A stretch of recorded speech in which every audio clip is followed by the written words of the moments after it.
Hello. This is Christina Bryan. You're watching Black Tea News.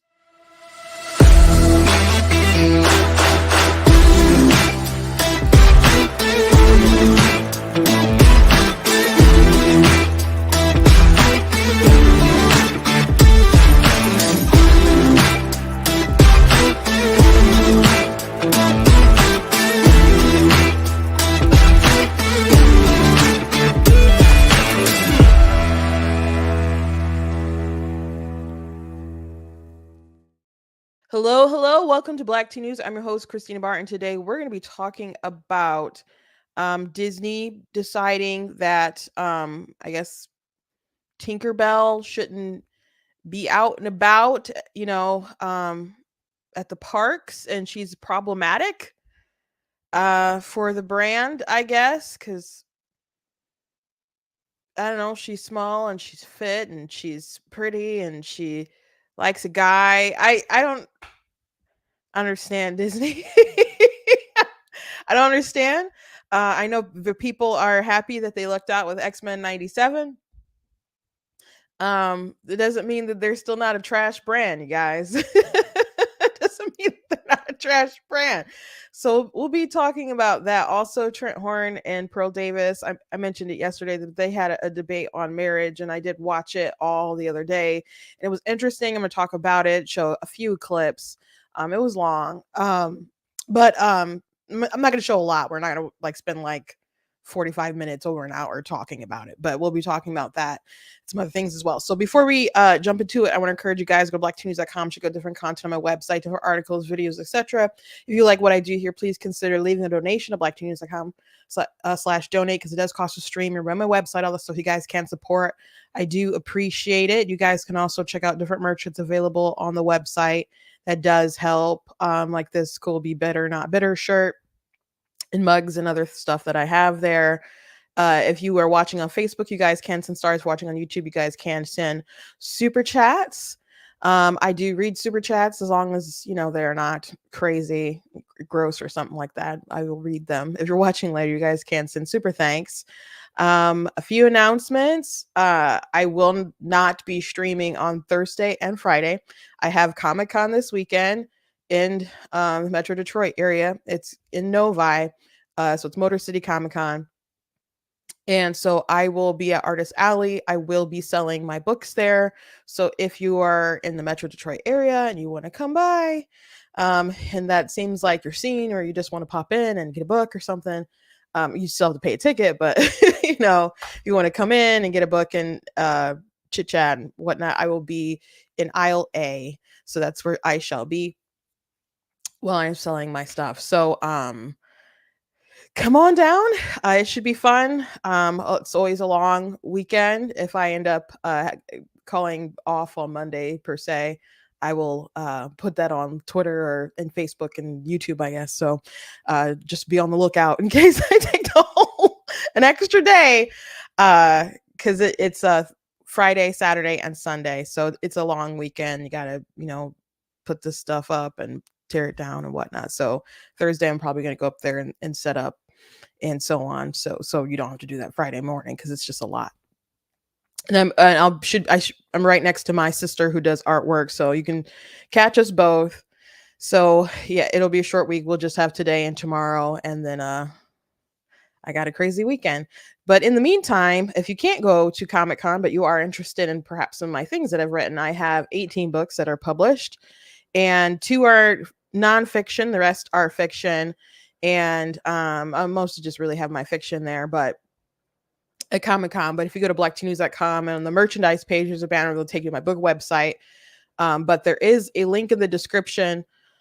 If you're watching on Facebook and YouTube, that should take you to my Amazon store, or my book should be like an Amazon page or something, and you should be able to look at my stuff there.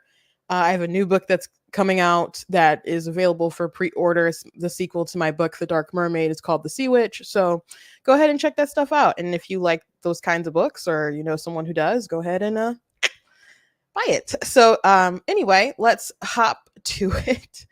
So Disney World has quietly axed one of its classic characters from doing meet and greets at the park, which is a move that comes after the character was flagged internally for its controversial portrayal in the films. Tinkerbell, a character from Disney's 1953 Peter Pan movie, first disappeared from Disney World during the COVID pandemic, along with every other character, as closure shut down the entire resort. When the theme park reopened, Tinkerbell never returned, and now her signage was reportedly removed from Town Square Theater at Magic Kingdom, the only location where she used to conduct meet and greets with fans. Banners at the theater now only inform guests that they can meet Master Magician Mickey Mouse, and the only other places to spot Tinkerbell at the resort is during the Festival of Fantasy Parade, where you can see her waving at fans on the Peter Pan float. Fans can also see her take flight over at the Magic Kingdom Park after the Happily Ever After fireworks show. The move from Disney comes after it confirmed her disappearance from the meet and greets at the resort in February. Disney character meet and greets do change in the Disney parks, wrote a planned Disney representative in response to a question about Tinkerbell's disappearance. It's always a good idea to keep an eye on the Walt Disney Resort website for character updates. Tinkerbell has reportedly faced scrutiny from Disney's Stories Matter team ahead of the debut of Disney Plus in 2019. The team reportedly flagged and labeled the character to Disney executives as potentially problematic, claiming that she is body conscious and jealous of Peter Pan's attention, according to a 2022 report from the New York Times. Disney's Stories Matter team was developed to spot and correct negative depictions of people and cultures in Disney's products. We are reviewing our offerings beyond the screen, which include products, books, music, experiences. Read Stories Matter homepage on Disney's website. While advisories for negative depictions of people and cultures may be added to some offerings, others will be reimagined. We are also investing in new ways to better reflect the rich diversity of stories in our world. This work is ongoing and will evolve as we strive toward a more inclusive tomorrow. Disney's initiative to clean up its portrayal of certain characters that it deems as problematic has been under scrutiny recently, most notably billionaire investor Nelson Peltz, who aimed and failed to land several seats on Disney's board of directors last month, claimed that people don't go to Disney movies for its messaging. People go to watch a movie or show to be entertained, said Peltz in an interview with the Financial Times in April. They don't go to get a message, which is true. Though it's good for kids stuff to have good messages and so on. So, no,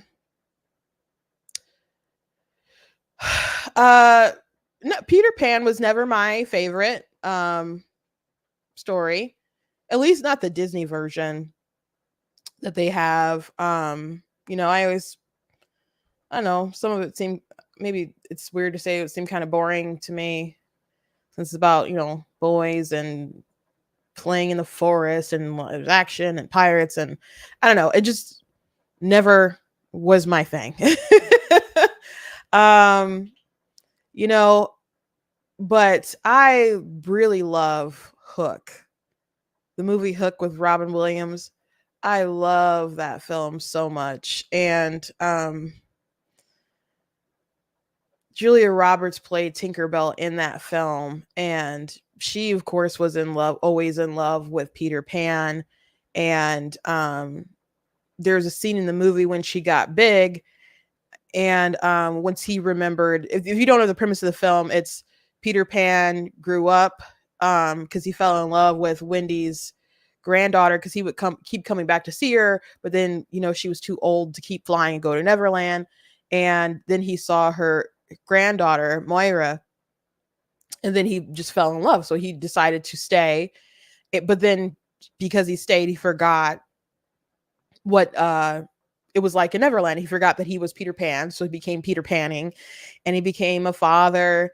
And which later in the film he discovers that was one of the reasons why he wanted to stay and leave Neverland, because he wanted to grow up and be a father.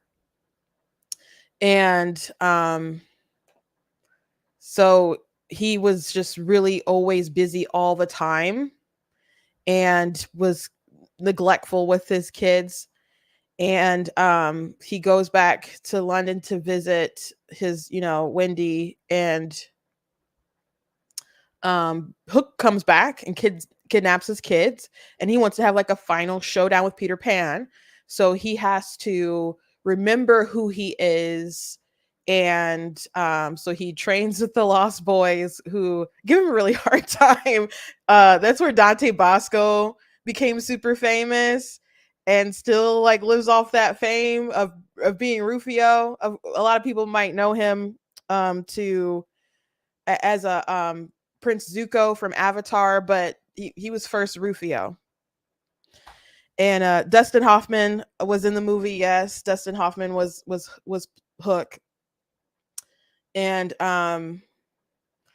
it was just a great cast all around. And so um he ended up relearning how to fly, and fought and defeated Hook and got his kids and stuff back, and so on. But anyway, there was a scene with Tinkerbell where she, after he remembered he was Peter Pan and could fly again, then he started to kind of forget the life that he had accomplished out in the real world, and he had to remember again.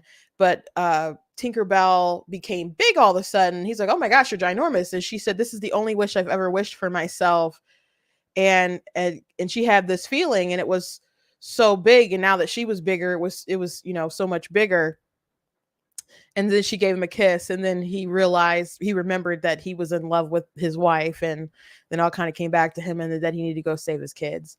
But anyway, she's always been in love with Peter Pan, and she's always been this teeny tiny person in love with someone who, is not atomically like accurate, I guess, for her. And but she's so small that she has these emotions that are difficult to control. Like she fights for you. She loves you. She loves you more than anybody else or whatever. She's loyal more than anybody else. She will, when she's angry, she's a terror. But that's just her being a little pixie person. It's hard to kind of channel all those emotions in that little teeny tiny body. She just feels them so intensely. So the fact that they think that she's so problematic is so strange, especially because Tinkerbell is so lovable. She's so lovable to people. People love Tinkerbell herself. Like they think she's adorable. She's a Spitfire. You don't think girls can relate to liking boys? Being jealous and wanting their attention? Are you kidding me? That's so darn relatable, to girls. I don't know what's up with Disney. And that's something that, in in fairy tales is common. In the original Little Mermaid story, Ariel, she didn't get her man. She was jealous that he was she saved his life, but there was another girl who helped like nurse him back to health, and he like fell in love with her. It had a dark ending. Like, someone asked, I think my nieces were kind of asking about the original story. I'm like, I don't want to tell you what happened to the original Ariel, but they have jealous girls all throughout those films. If they're not the main character, they're a side character or whatever. So I don't understand. And do they feel that Tinkerbell herself is kind of too, like, she is body conscious, but do they feel like she's too pretty and too much of kind of a perfect little figure girl? Because there are tiny people who, are very pretty. Like Sabrina Carpenter is who's on A Girl Meets World, but she's a pretty famous singer. And I get deservingly so, because she can actually sing. But she's a little tiny kind of sexual little person. So if they feel that Tinkerbell is too unrealistic, her being a little fairy is what's unrealistic. I don't see what's so unrealistic other than that. So I Disney having such shame about the things that built them their company is so odd to me. And they do this with comic books. And I've talked about how they've changed a lot of things with comic books over the years. And one of the reasons why I don't really want to support Disney or I haven't read a Marvel comic book in a long time or anything like that, though that's the stuff that I grew up on, is that I feel that they really resent people like me and my morals and my values, and they're embarrassed about how they were built and how they are made, and that they made it off the I'm sure they don't mind the money, but at the same time they don't like the customer that made them great, and they resent people like my parents and me, and I don't really want to pass the love that I had for this stuff down to my future children for with a company that maybe hates me, you know? So them being so embarrassed of these past depictions, I'm not saying that they maybe they did some things that you should raise eyebrows at, for sure. There's some like naughty things you can find here or there at a Disney thing that folks snuck in here or there. But another thing which was in this article, but I heard Ben Shapiro talk about it, another like problematic character for them that they added disclaimers for was Ursula, apparently. And because she's purple, that she, in case people, I don't know, related her to a person of color and they don't like the depiction and they're offended by the depiction, I guess they just want to put out a disclaimer. And why? Like, I didn't look at Ursula and think, yeah, that's a black woman. She's purple. I mean, there's some characters who are like colored people, and you're like, they're secretly black. Like, but that's kind of a joke, kind of like Piccolo from Dragon Ball Z. He's like, he's green, but he's black, you know. But but he's Namekian. Like, we know he's not really black, right? So I've never watched The Little Mermaid and gone, yeah, that purple woman, she is so black. But the crazy thing about that to me is, if Disney was going to go this route of being perpetually offended on behalf of everyone, especially people of color, why on God's green earth did they, on Once Upon a Time, make Ursula black? Why'd they make her black? They made her not fat, and they made her black. So what's up with that? What's up with that? If you really thought that Ursula, who is like one of the most despicable villains that Disney has ever made, one of the most evil and terrifying villains that they made her black. So why? They're so profoundly interesting in a bad way. In a bad way. So it makes me sad that there's so many things that I loved growing up, and I'm like, I don't know what I'm gonna share with my kids. I mean, hopefully people build up some new things. You have like folks like the Daily Wire building new things, and hopefully people like that stuff. And I know there's other stuff up and coming that people really like Bluey and whatnot. I think there was like maybe a woke thing or two in Blue, but I don't know. I don't know how long Bluey will stay clean. Other things have been corrupted, you know.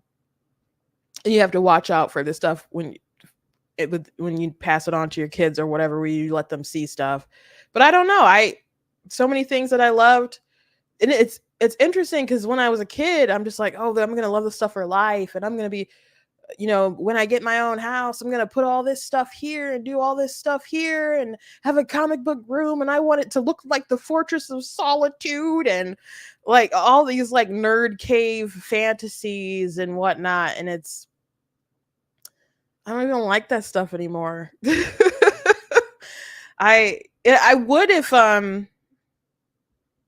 you know, if they maybe clean up their act, but I don't trust them. And I don't know what they can do to earn back my trust. I don't know. It would take a long time, a lot of firing of people, and I don't know if they want to roll back the clock that much on how far they've gone. I don't know if it's worth salvaging. I know a lot of people don't feel the same way. I'm the only one in my family who's hasn't like watched Disney in a long time, um but yeah, I don't foresee myself like really sitting down and sharing a lot of the stuff that I enjoyed as a kid. So hopefully there'll be lots of things that people make in the future, and uh you know, I make content, other people make content, and with everything being so digital today, you can bypass large corporations who are normally the gatekeepers as long as you have a plan and a good product and push it out there. So hopefully more independent voices who actually care about entertainment will continue to rise. But if you guys have any suggestions for good culture stuff or whatever, I don't always want to complain about stuff. Maybe there's just things I can highlight that we can share with each other and promote. um George Alexopoulos said one time, he's like, we shouldn't just complain about stuff, or the right shouldn't just complain about stuff. They should uplift other stuff. And that's true. So, we got a question. Do you have any issue with all of the whites playing POC characters back in the 50s, 60s, and 70s? I mean, I I guess I don't try to be perpetually offended about things that predated my birth. I in the past. Um, I definitely think that we shouldn't have had such a racial society that didn't like minorities, that wouldn't offer them more opportunities. So that's not a good thing that there were roles that should have gone to other people that other folks took. Um as far as like a lot of racial castings though, my thing in general is that I mostly just kind of want the character to look the actors to I guess play it off. I mean, I understand they're all playing pretend. Um for example, there's always talk about how people want to see a Batman Beyond movie, and there are people recently, I guess it was a few years ago, talking about Terry McGinnis changing his race, and I was like, why do this? Why do this? It's already diverse. His friend Max is black. His girlfriend is Korean, I think, and but Terry, he's white. His mom is a redhead woman, and his dad is actually Bruce Wayne. If you watch Justice League Unlimited, they eventually reveal that. And but I watched Batman Beyond when it first appeared on TV, and you know some of the people that I was thinking about like being cast as him, weren't they had like Hispanic in their background or something, but you know, even though they're Hispanic, it doesn't mean that they have to play Hispanic if they can pass off as not being Hispanic, I guess. So I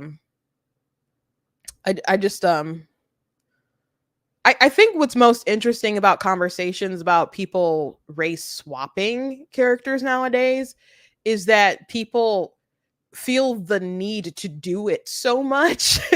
And it's interesting enough to notice, and then people get mad when you notice, and then they say it's not a big deal, but they obviously changed it because they thought it was a big deal, and I don't appreciate being lied to, I guess. But ultimately, I just I know I think the story is what's most important, and you should cast people who are going to best represent the roles.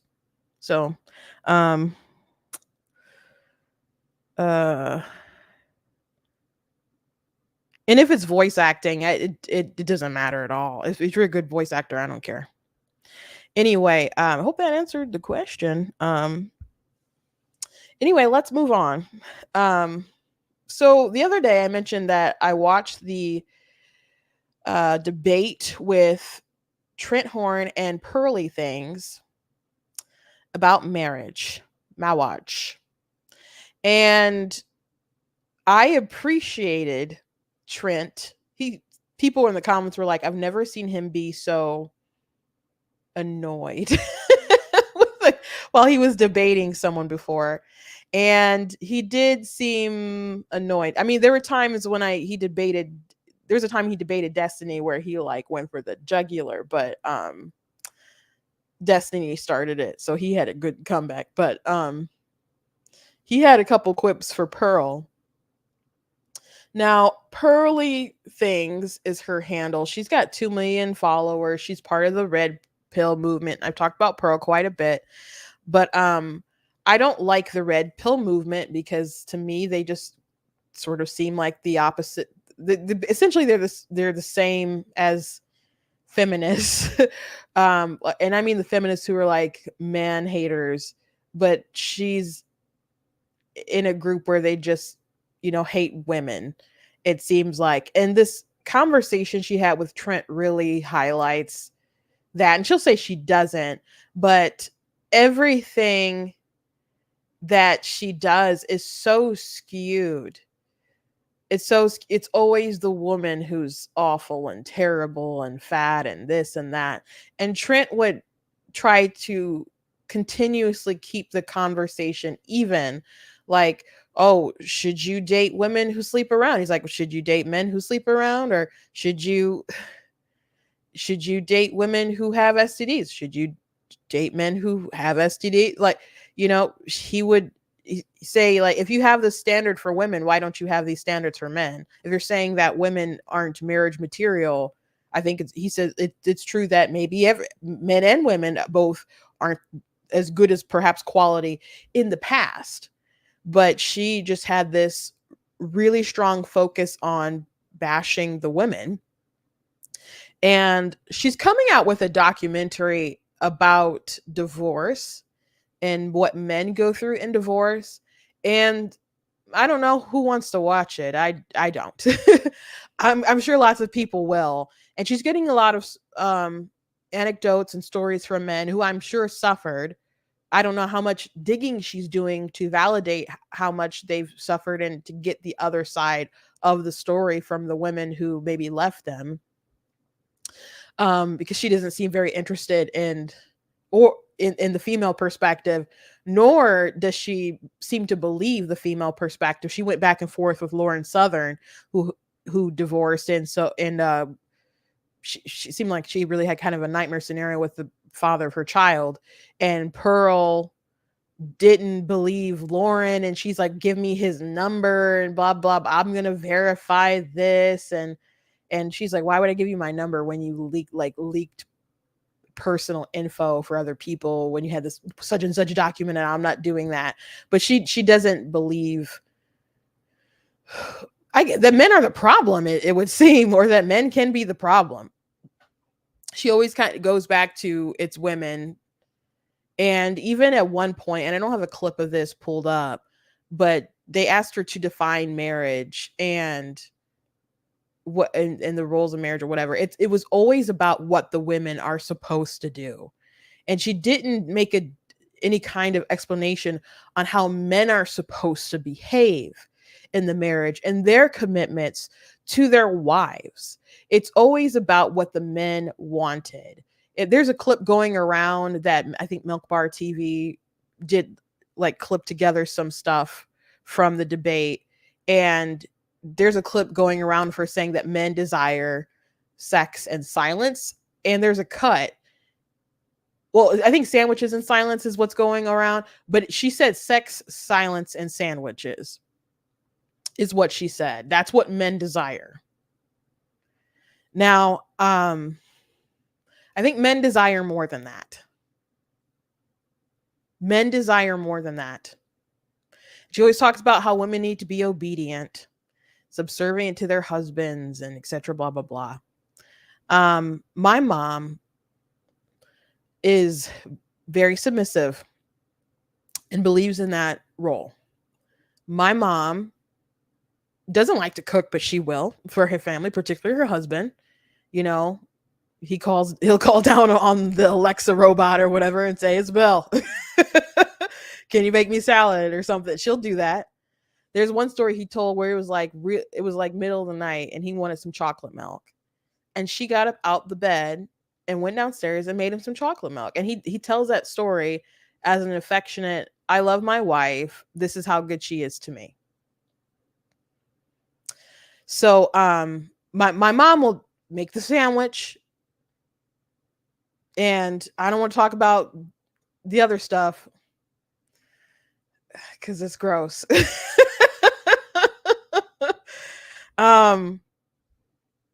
But yeah, they anyway. But the silence, my mom is naturally very quiet. You can get her going. You can definitely get her going. But my dad values her opinion. He values her. Men do not just want sex sandwiches and silence. They don't. They want companionship. They want cooperation. Sure.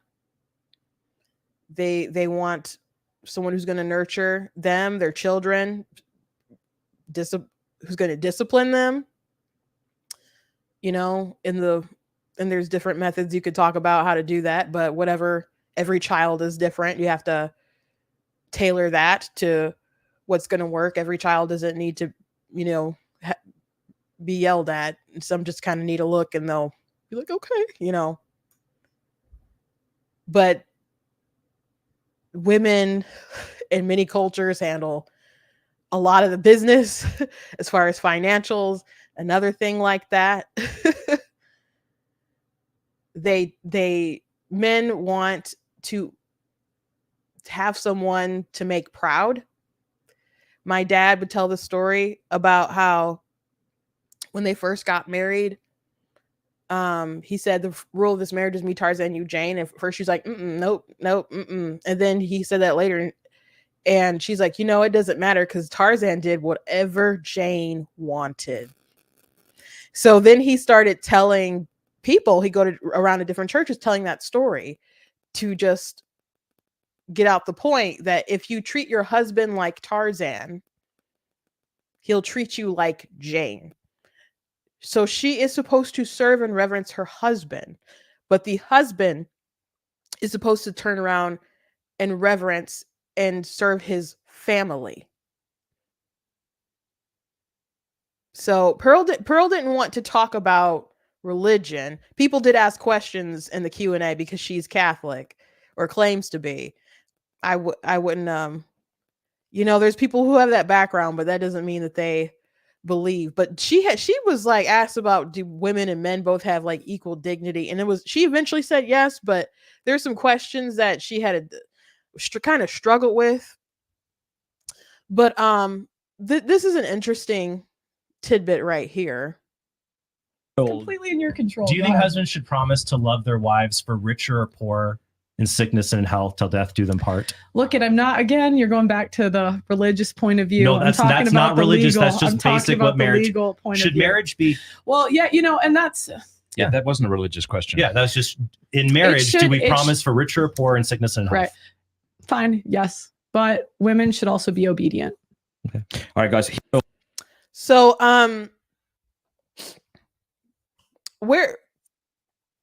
where's this moral viewpoint coming from where women should be obedient to men? Because she doesn't want to talk religion. So where is this moral framework of women should be obedient to their husbands? Where is that coming from? Because I think from a secular viewpoint, it's very partnershipy. And they don't talk like that. Feminists, you know, don't talk like that. The simps don't talk like that. So where's this idea coming from that women should be obedient or subservient to their husbands? There's certainly a lot of religious backgrounds that instill that sort of service into women, you know? But where's Pearl getting that from? She thinks loving your partner, pledging to do that in sickness and in health is religious, which that's just something that we've been saying forever, and not a religious argument, but this idea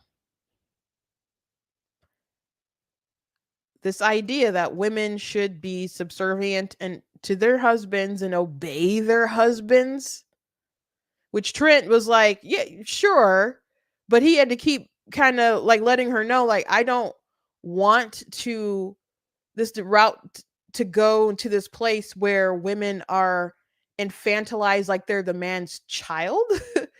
You know, to me, Pearl really described what men want or what women ought to be are sex slaves. Really? Sex sandwiches in silence? It doesn't sound like a marriage to me, where you promise to pledge yourself to a person and they in return pledge all of themselves to you. What is the man giving out of this scenario? Because Pearl didn't quite lay that out. She laid out what the men wanted: sex, silence, and sandwiches. And what women are supposed to give, and what's wrong with women because they're not virgins, and they have tattoos, and they're fat, and they have debt, and so on. Which Trent rebutted a lot of the stuff. He's like, men have more debt than women, and men are fatter than women. So where does this view come from? Because Pearl, again, grew up Catholic. She grew up in cultures that are largely influenced by religion. I would say that this viewpoint of hers about women being obedient is steeped in religion. Now, she may say, well, men are more rational, which she did say that they're the more of the rational being. So maybe that's why she believes that men should be obedient. I mean, women should be obedient to their husbands, but it would, the logic should reign and rule. The men aren't always going to be the more rational ones in the relationship. And sometimes men can be the more emotional ones. You know, my dad is the crier. My dad is the one, you know, my mom might raise her voice and, you know, do some of that. But as far as like, and, you know, getting angry or something, it's like Romulans and Vulcans and stuff. And my mom's a Vulcan. So men and women are different. Where's she getting this idea from? Now, as far as what men are obligated to do in a relationship from a religious perspective, they are required to give their all. They are required to give their all.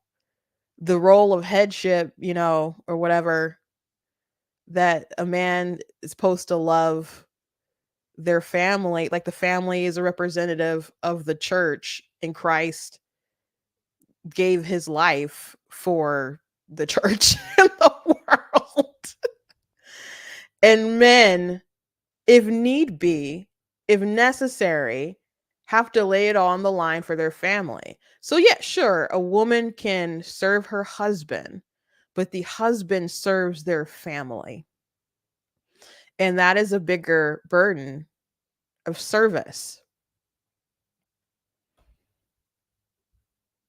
So why, when she was asked what was marriage, and she did not, she laid out some things about women, but she didn't lay out too much about dudes.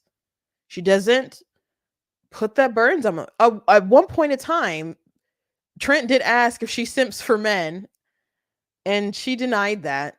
Another interesting question. I don't have this clip. He asked her. No, he didn't ask her, but I think it was super chat or locals question. Asked her if she was a good catch for marriage and if she would get married. She said she doesn't have to get married. But she said yes, which I thought was interesting because Pearl is not a virgin. Pearl is not a virgin. And that's definitely one of her flags. She's at least slept with 2 people, I believe.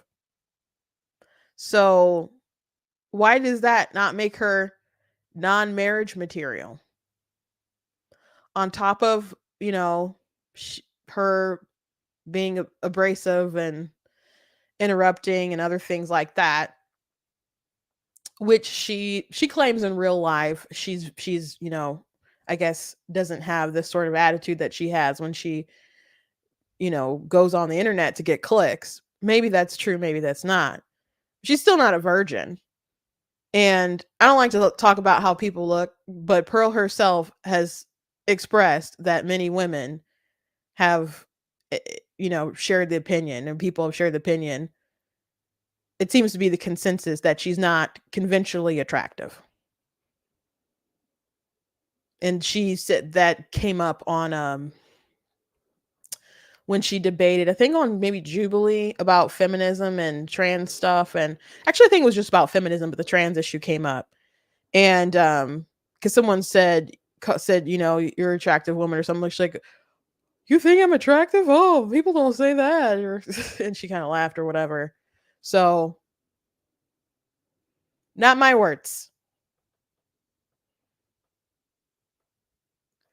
Not my words. So I found that fascinating as well. Let me show you a few more clips. I think more people are kind of opening up to the idea that Pearl is crazy and she says a lot of things for attention. Because at first, when I would mention Pearl, some of you would be in my comments saying, why are you coming for Pearl? We're on the same side. And I would say, no, we're not. We're not on the same side because the things that she's promoting is degeneracy. Like, she'll complain about this stuff, but what are the alternatives?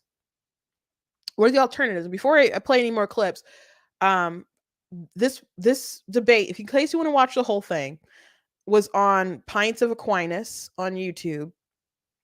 And so I can't remember the guy who hosts that, but he was a moderator for the debate.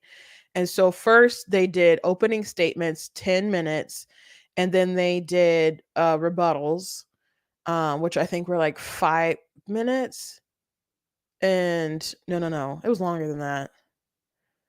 Well, I don't remember exactly the times. They had their opening statements, then they got to talk, and then they got rebuttals, and then they got to question each other. And like Pearl got to ask questions and Trent got to like grill her, and then they did Q&A. I think that was the format. But Trent just demolished her.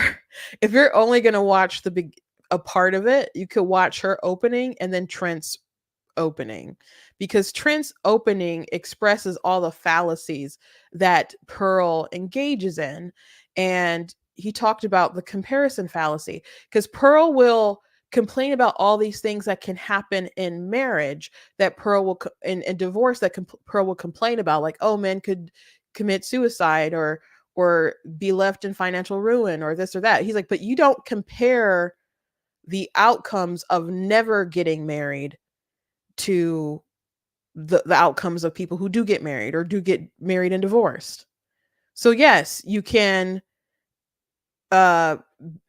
decide that you want to unalive yourself after getting divorced, which she did. She quotes a stat, and he like knew all the stats she was quoting, and she was misrepresenting them, a lot of them.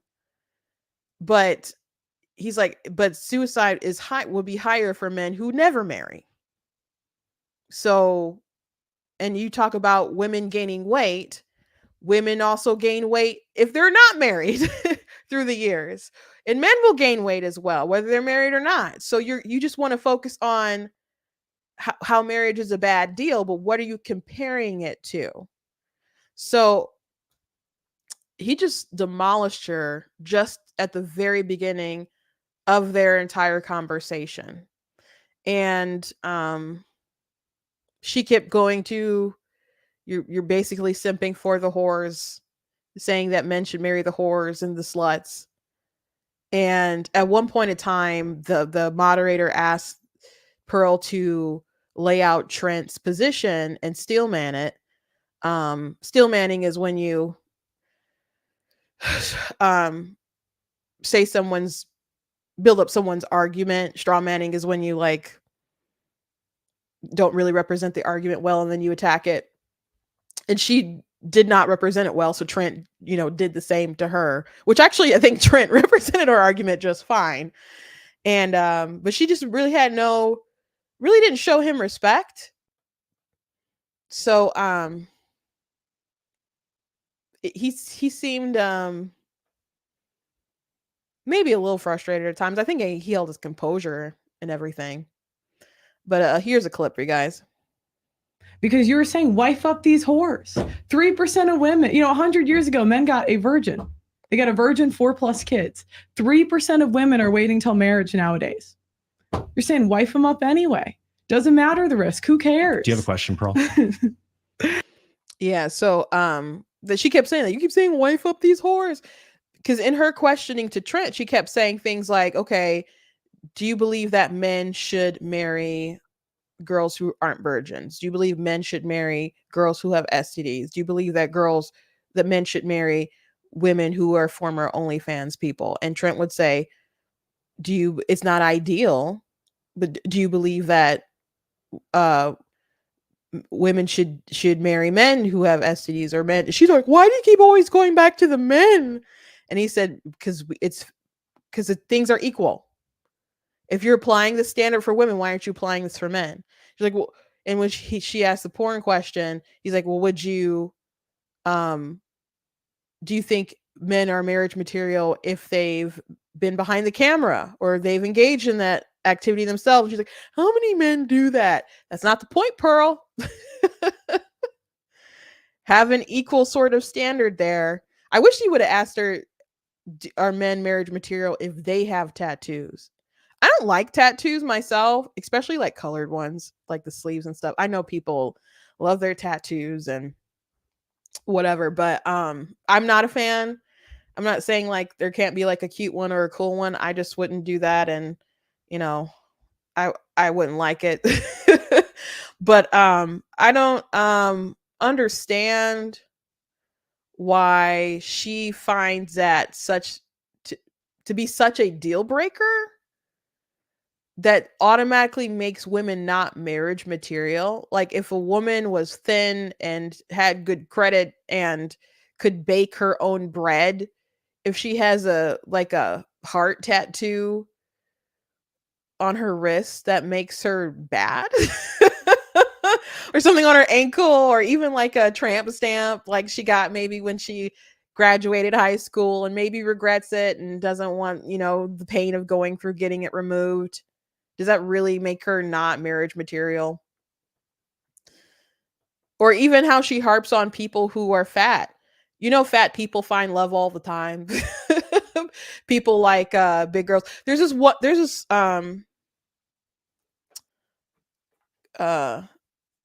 guy on TikTok who said the most beautiful things about his wife. There's a trend with white guys before their black wives, and showing the black wives effect. And some of these black women are thick. And I think, if I'm not confusing, I'm sorry if I am confusing it, but one guy, so someone asked like, stop making content about your wife. Can you make any content that's not talking about your black girlfriend? He's like, one, she's my wife, and no. And if you spent 5 minutes with this woman, then you would never stop talking about her either. And he said that my dying breath will be saying her name. And everyone is just stitching it like, oh my gosh, where are these men saying this romantic stuff? I do believe his wife is a little thick too. And for people to believe that men wouldn't love those women, or those are somehow bad marriages because a girl is thick. People grow out. That's just a reality of most people as they get older. You know, it is not just that people don't necessarily take care of themselves anymore, or sometimes it's the case, but your bodies change. Your metabolism isn't the same. You know, life gets busy, and some of those external things don't mean as much, and things that mean more are the relationships that you forge together, and that the love that, like my mom getting up to make my dad the chocolate milk. My parents grew out together. My mom, she had 7 kids, and she blamed her weight gain on us. And but she lost a lot of weight just walking in place at night. And my dad is still bigums, but they still love each other immensely. The idea that Pearl would think that that's somehow my parents have a failed marriage, because even if people say they're happy, she doesn't believe them. Because Trent pointed out, just point out some studies of married people saying that they're not actually happy. Because on the contrary, there's men who say that they are happy in marriage. And he pointed out that men who do divorce go on to marry someone else. So if marriage is such a bad deal for men, and even divorce is such a bad deal for men, why do they choose to remarry? And she didn't really have a good answer for that. But she would keep insisting that she doesn't really believe people who say that they are happy, or a lot of people who say they're not happy, because she has a standard of what is a good marriage. And if you're fat, that doesn't qualify. Like Pierce Brosnan, his wife, gained some weight over the years. I think she looks great. Her knockers are amazing. Pearl used that as an example of not a good marriage, which is insane. And I don't know if she's got to harp on the fat people, because she's, again, acknowledged by herself, isn't conventionally attractive herself. But because fat people can always lose weight, but she's always going to be Pearl. But I don't know. There's such animosity towards some, and I'm not a fat pride person. It's just puzzling to me. But here's another snippet. 80% of women get HPV. That's crazy. Okay. What percent of men get HPV? Similar, but they're only the sexually active ones, and there's a higher percent of sexually active women. Yeah, I guess I'll start asking these questions. Do men have a lot of STDs? A smaller, they're at a lower rate than women. How do you know that? You can Google it. CDC. Okay, but still, do the majority of men have STDs who are unmarried, sexually active? Well, if they're sexually active, but the minority, this is the thing. You guys don't know what's going on, because you guys have been out of the game so long. The number one way that people are meeting is dating apps. Women swipe right 5, 10, up to 20% of the time. What does that mean? Okay. A minority of men can even sleep around. Okay. So when you guys are saying men stop sleeping around, a minority of men even get the choice to do that. Do men cheat? Yeah. Okay. So if a man cheats and he leaves his wife to be with another woman, is it fair that he should have to compensate her by paying for things like child support now that he's abandoned her? Is he going to be an active father? If a man, it's one thing. So I'm going to ask the question again. If a man is married to a woman, they have 3 kids, and he says, "Wow, I'd like to be married to this other lady instead that I had an affair with," and he abandons his wife and children, and his wife has been raising these kids, and now they're on their own. Isn't it just that he should compensate them for putting them in that position by paying child support? How many kids? How old? Let's say 3 kids, 3, 6, and 9. 3, 6, and 9. And he completely abandoned them, not even... So he tells the wife, "You can have full custody of the kids. I want to go and get remarried." Shouldn't he have to support them since he was an awful person and abandoned them and put them in this position? You know what? Sorry. No, I don't believe in child support. I don't believe in alimony. I think it's equal. Women have fought. We have fought for equality. Okay. We have fought for equality. We got it. So now you get a job like everyone else. It's a sad situation, but overwhelmingly, men aren't the ones doing that. Women, there are far more deadbeat moms than deadbeat dads. Do you think you simp for men? No. Everybody say cap. That's cap. It's a lie. She definitely simps for men. No child support whatsoever. Doesn't believe in it, she says. Child support is supposed to be in the best interest of the children. So to say sorry, too bad, you've given up your life, you don't have any skills. And by the way, I've heard different stories from women online or whatever, talk to women, and there's women who gave up careers to take care of their family. She'll try and dismiss like women aren't even doing that. Women have done that, given up their career to stay home, been out the game for workforce for a while, and then they find themselves divorced and they don't have those kinds of skills that they could have had if they had continued to pursue their career. So if you're not going to provide some kind of safety net, which Trent pointed out that alimony is only paid out in like, I think 10% or something of the time, or 10% of these cases or whatever. And he also pointed out that men often don't try to get custody, which Pearl would argue that a lot of men don't try because it's expensive. I don't know, but it is what it is. But many times when men actually pursue custody, they'll get shared custody. Divorce is awful. An awful situation. But another thing he pointed out is that, okay, well, you say this can happen too. This is a possibility for married men that they might lose custody of their children and might have to go through a custody battle with the mother. But that's also something that could happen with a couple that's not married.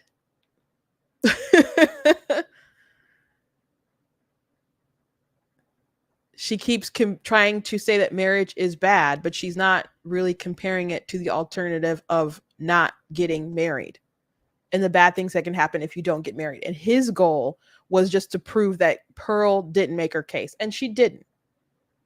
And she doesn't.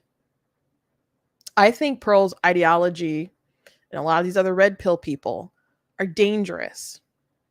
I think they are a danger to society. And I think they pose, as much as they hate feminists, I think they pose a similar, perhaps a worse sort of ideology, because they make money off of the victimization of men being perpetual victims. And I do believe that we need strong men to lead and be great in society. But what you have are a lot of these, you're making a lot of betas who have dreams of being Andrew Tate or something like that, and they just can't get there. They will maybe pay and try, but listening to someone like Pearl is not going to lead you to happiness.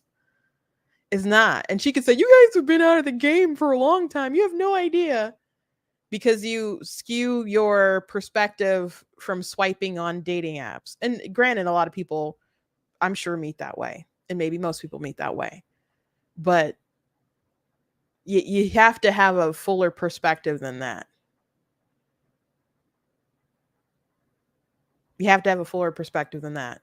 And a lot of the studies that she was reading, Trent was familiar with and could correct her on. He's like, I've actually read this stuff, Pearl. And you don't seem to have done that. So she really didn't make her case.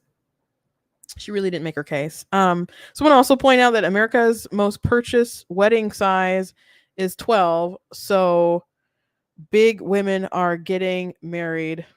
That don't even seem big to me. I'm bigger than 12. But yeah, that's kind of like the smaller side of my store that I go shop in. But yeah, there's especially like I mean it's across the board in every community, but it seems like black men don't seem to care that much. maybe they do, but I've always been big. I've never had issues with being hit on. You cannot believe that if you don't want to. But I don't go out much. I don't go out a lot. But what was never an issue. So people still like big girls. Some people have I used to work with one guy. He really liked big girls. Much bigger than me. He was a little guy. So at first I thought it was a joke because people kept teasing him about it. And I'm like, is this a joke? I'm like, oh no, he's got a fetish, I guess. Trying to read this comment. So they want to turn the traditional wife that they want every woman to be into a career boss mom that they hate. Got it. Yeah. That's the repercussions of some of the things that they're advocating for. Imagine just she like her issue with divorce is that it incentivizes women to leave. But Trent laid out a scenario where a man abandons his family and she thinks that women should get off scot-free, that the man should get off scot-free and just play house elsewhere while the mom struggles to take care of the kids with no sort of background and work, at least for however long she's raised the kids. So what, she's going to work retail or something to get back on her feet? If she's lucky, maybe have a good social media page where they might pay her on TikTok until they get rid of it. It just promotes degeneracy. So that's why I harp on her. That's why I have harped on her, that I could see that for a while. And I'm grateful that more people are seeing that. But unfortunately, she still has a lot of followers. So I'm going to talk about it. I'm going to talk about their ideology because it is harmful. Thank you to Trent for sitting down and having that conversation for Pearl, for demolishing her in such a way. I've seen her have I thought Trent's conversation was more surgical than the one Michael Knowles had. I thought the conversation with Knowles was still good, but Trent destroyed Pearl so brilliantly, I think, that Pearl is intellectually incapable of knowing the depths of how much she was destroyed. So, anyway, if you want to check it out, you can, but that's my summary of it. Anyway, thank you guys for joining me today. I hope you guys enjoyed the conversation. Please go to blacktnews.com, check out different content on my website, articles, videos, etc. If you like what I do here, please consider leaving a donation on the website. It does cost to stream and run my website, all that stuff, so you guys can support. Thank you very much. Check out different merch that we have available on the store, like this I'm Not the Victim You're Looking For t-shirt and other stuff like that. Again, I will be doing Comic-Con this weekend. So tomorrow will be my last show of the week. And if you're in the Metro Detroit area, I hope to see you in Novi over the weekend, if in Artist Alley. If not, I'll catch you next week. But we will be here tomorrow. So catch you then. God bless.